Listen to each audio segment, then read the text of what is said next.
코로나 상황부터 알아보겠습니다. 신규 확진자는 70명, 이틀째 두 자릿수를 보였습니다.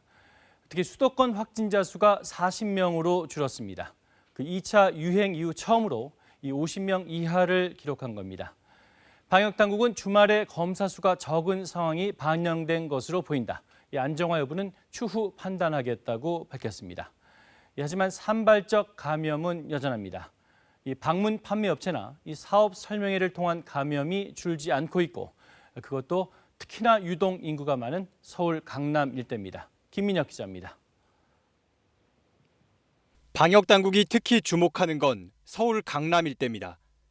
오피스텔이 밀집해 있는데 방문 판매와 다단계, 투자 설명회는 물론 콜센터 업무도 이곳에서 많이 이루어지고 있는 걸로 파악됐습니다.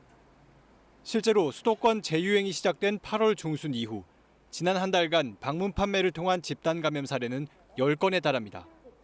오늘도 강남 대우디오빌 플러스와 관련해 역학조사 결과 10명이 재분류돼 누적 24명으로 늘었고, 통신 판매업 KT1Q와 관련해서도 12명이나 더 확인됐습니다. 이에 따라 정부는 집합금지 명령 위반 업체를 신고하면 포상금을 지급하기로 했습니다. 이번 연휴 기간 고향 방문을 자제하는 대신 여행지 방문을 계획하는 사람이 늘어 또 다른 변수로 작용하고 있습니다. 고향에 가지 않겠다는 의견이 모아지고 있는 반면 제가 다른 지역에 가서 전파자가 되면은 시작이 될 수도 있으니까 좀 그런 부분이 부담이 되는 것 같아요.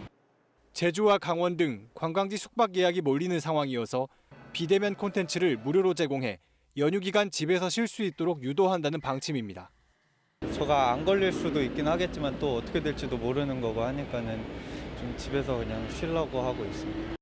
실제로 지난 5월 초 어린이날 연휴를 거친 뒤 확진자 수가 증가했고 8월 광복절 연휴를 지나면서는 세 자릿수로 크게 증폭됐습니다. 비수도권 지역의 확진자 수가 눈에 띄게 줄었는데 전국의 거리두기 2단계가 유지된 것도 바로 이 때문입니다.